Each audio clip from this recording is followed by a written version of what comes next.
મીઠાપુર ગામે 77મા પ્રજાસત્તાક પર્વની હર્ષોલ્લાસ સાથે ઉજવણી. દેશભક્તિના રંગે રંગાયું સમગ્ર ગામ. સમગ્ર દેશ આજે જ્યારે આઝાદીના અમૃતકાળમાં 77મો પ્રજાસત્તાક દિવસ ઉજવી રહ્યો છે, ત્યારે અમદાવાદ જિલ્લાના બાવળા તાલુકાના મીઠાપુર ગામે પણ રાષ્ટ્રપ્રેમનો અનેરો ઉત્સાહ સાથે આ પર્વની શાનદાર ઉજવણી કરવામાં આવી. વહેલી સવારથી જ ગામમાં ઉત્સાહનું વાતાવરણ જોવા મળ્યું હતું. શાળાના પટાંગણમાં ગામના અગ્રણીઓ, સરપંચશ્રીઓ અને ગ્રામજનોની ઉપસ્થિતિમાં શાળાની ભૂતપૂર્વ વિદ્યાર્થીઓના હસ્તે ગરિમાપૂર્ણ રીતે ધ્વજવંદન કરવામાં આવ્યું હતું.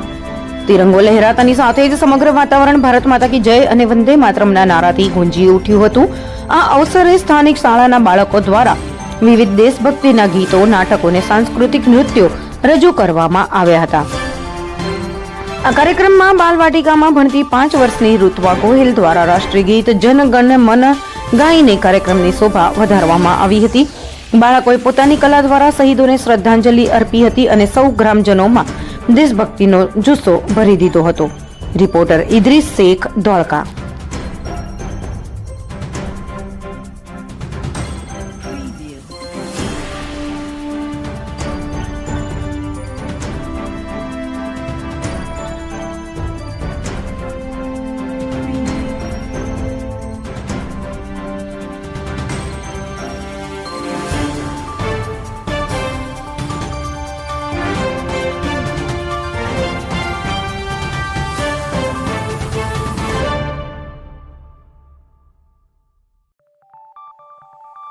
Preview.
જીવન શાળા મીઠાપુર.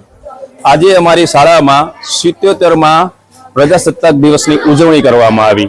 આપણે સૌ જાણીએ છીએ કે ભારત આઝાદ થયા ત્યારે આપણા દેશની અંદર એક બંધારણની જરૂરિયાત હતી. એ બંધારણ 1950માં અમલ આવ્યું. ત્યારથી લઈને અત્યાર સુધી 77મો આ આપણે પ્રજાસત્તાક દિવસની ઉજવણી કરી રહ્યા છે અને એ જ સંદર્ભે અમારી શાળામાં પણ 77મા પ્રજાસત્તાક દિવસની ઉજવણી કરવામાં આવી, જેમાં બહોળી સંખ્યામાં ગ્રામજનો હાજર હતા અને બાળકોએ ઉત્સાહભેર ભાગ લીધો હતો. हम दिखाएंगे सच्चाई की खबर चैनल को लाइक कीजिए, सब्सक्राइब कीजिए और हमारे साथ जुड़े रहिए. हम दिखाएंगे आपको सच्चाई की खबर.